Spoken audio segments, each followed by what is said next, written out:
like what I see coming out of FX. They've definitely, without a doubt, got a tightly knit squad. You know, they remind me like of the Chicago Bulls. It's like everyone on their squad has got a talent or a skill that they're bringing to the table.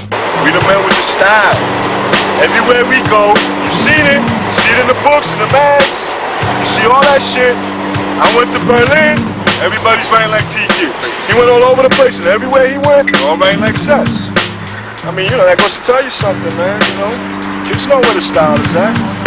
The FX crew artists that, like old friends, that just got together and formed like a big movement, you know? Now we have people from Germany, all over, Puerto Rico, all over the world.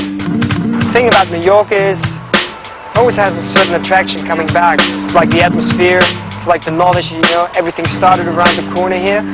And still doing something like a train here is still one of the top aims German writers have. They come over just for doing that, just one train, probably one wall, but that's like the dream of their life, being here and doing it.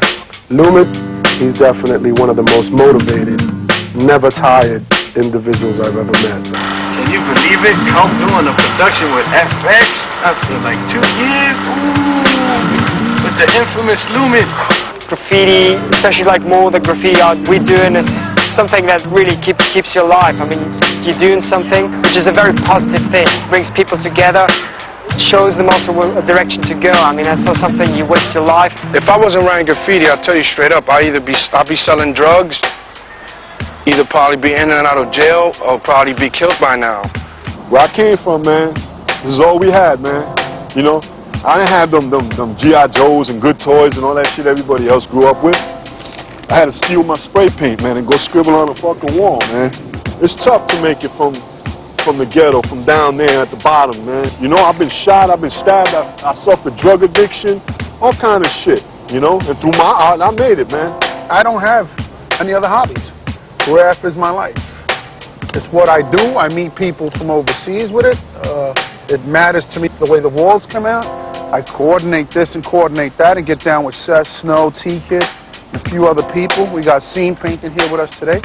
He's one of the guys I definitely looked up to. I used to wake up in the morning, look out the window and shit, and I used to see like different names, man. The Man 550, A1, Tracy 168, Phase 2. That's a long time ago, man.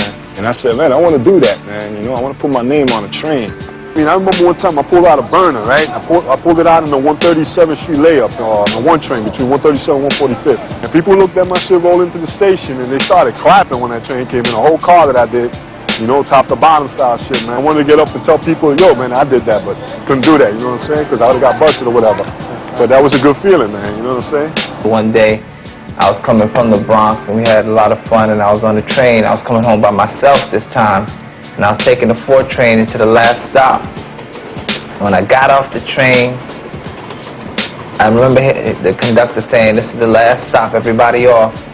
And I got off the train, the doors closed, and I started walking and just something like, yo, turn around. I turned around and looked, and it was like this whole car, man, with Butch and Case. I was like, this shit is it. You know, growing up in New York, you know, you couldn't help but see, you know, the writing on the walls and the trains running all the time, and you wondered, you know, who the hell was doing that there? When you started to see, it was people you went to school with, people around the neighborhood and stuff like that, and they were into it, and they were somebody in it. You know, you begin to learn and take advantage of what you had around you. And being an artist, you know, I kind of lended myself to that. My boy brought a black book over my house, and that was it. He showed me one piece that an older writer from around my way had done, and that was it. That shit just stuck with me, you could say. You know, I'm still doing it now, like 10, 11 years later. Graph used to take every minute of my life. When I was writing Graph, I'll tell you, when I was writing Graph, I doodled and scribbled on anything and everything while I was on the phone. When I was in school, all I did was practice Graph. On the way to school, all I did was look at Graph. It was the bomb back in the day to just bomb and have your name all over the place and be known and be spoken about. I was always doing paintings. I was always painting and doing art and stuff. And a lot of people I know, graffiti writers, come to art through graffiti as far as doing paintings and stuff like that. I was doing paintings, I was doing drawings and everything. Then I went into graffiti because I thought it was really cool. I wondered, you know, who was doing that? Why was it there? There was no point of reference. There was no such thing as writers that I heard of back then.